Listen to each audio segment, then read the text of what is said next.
full of humans here at San Diego. As Michael.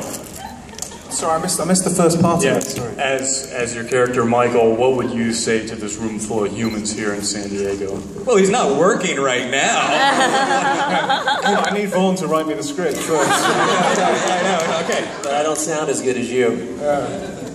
So, okay, Vaughn, you write a script, Tom, you perform it, and then we'll get that to... Yeah, but I'm sure he would say something very persuasive and somewhat vaguely malevolent sounding, I would think. But yeah, I think so. But sayonara, might be what he'd say. Sayonara, and then we... He might apologize and just say sorry. Oh, thank you all for coming out here. And when I'm watching Dominion, I feel like I'm watching two shows at once. I'm watching this power play with the rolling houses, and then I'm watching the journey of the Chosen One. I guess, Vaughn, how do you try to balance those two major plot points throughout the series? You know, it's a lot of fun, actually. I think they both have their own merit within the bigger kind of tapestry of the story. I think that the politics and the conflict between the families and these deep-seated rivalries actually dovetails really nicely into the journey of the Chosen One, because you've got Claire, who's in love with Alex, and he's the Chosen One, and her dad is Ryson, who's in a battle with Wheel. So you try to balance it as best you can. Sometimes there's probably going to be more politics, more soap, more palace intrigue in one episode, and then more Chosen One. But as much as we can, we try to keep them, you know, kind of both trains running in the same direction. But it's, you know, it's a lot of fun. Thank you. Thank you. Thank you. Hi there. Hi. First off, thank you for making a sequel to the movie Legion, because I love that movie. And second off, my question is for Anthony. From Buffy to Merlin to Dominion, how has the characters that you've played changed you, or the way that you act? I hope they haven't changed me too much, because they were all different extremes. I mean, Giles, bless his heart, was well, actually he went quite the distance through Buffy. He changed quite a lot. Uther, old-fashioned father, old-fashioned king, did some horrible things, and he kind of had an agenda. And David Wheel, yeah, not so good. But that's the thing that's great about, you know, about acting, is there are obviously little bits and pieces of us, you know, that you put into the role that is there. You know, there is a, I don't think I'm a child killer, but I hope not anyway. I know, operative word you don't, like, think? Like that time that you forgot about? Like, oh yeah, that's my mind, yeah.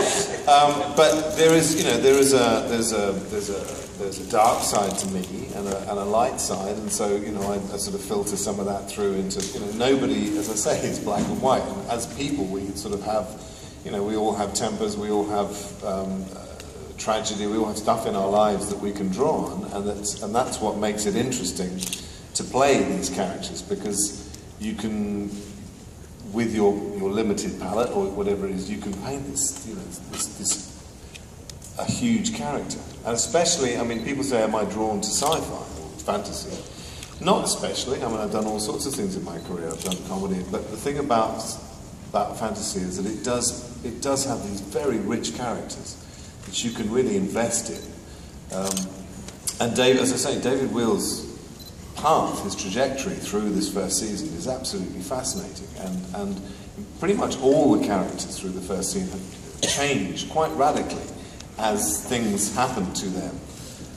So yeah, I must admit, I did it once upon a time. I did a Peter Shaffer play called Yonadav, and I played a Shining Virgin.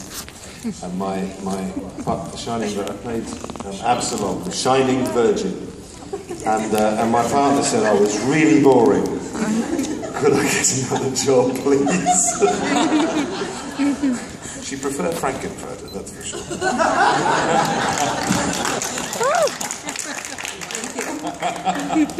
Thank you. Hi there. Hi. Started watching the show, love it. My question is, there's a lot of political undertones to the show, and Chris's character was born into a certain level, and you know, you can't really move up and change who you are, and the only reason he got to eat is by becoming a soldier and policeman and things like that. Is that sort of deliberate to make society in general think, or is that to move the story along? Is there a deliberateness to that, or was it meant for the story? Oh no, definitely. You mean in terms of the system, the V system that was created for Vega? Yeah, that came out of the war, really, necessity of war. General Ryson created the V system, probably with a little bit of Davy Wheel's help, a little input there. But it was really so that each citizen could have, you know, a ranking or be specified, had some kind of a job to do. They could have access to resources that way. And it really was for necessity. It was really because they were still under attack. They were building the wall. It was really for survival. But over time, you know, as a lot of these systems go, you know, it's like the top suddenly starts kind of gobbling up more of the resources. The bottom starts getting left out of the equation. And that's kind of the caste system. That's how it's been corrupted over time. And that's what Alex is really part of. And that's why it's so stringent, but it certainly didn't begin that way, but it was definitely, that's what it's become. Can I just add that the thing that makes great drama is conflict, and that basically if you have a society where people are forced into a class system, then there will be conflict because they don't want to be in the level that they're at, unless they happen to be David Will or General Ryson. But that's what makes for good drama, when people are wrestling with the place that they find themselves. So, exactly. Good call. Thank you. I have an industry question for the whole cast. I noticed almost all of you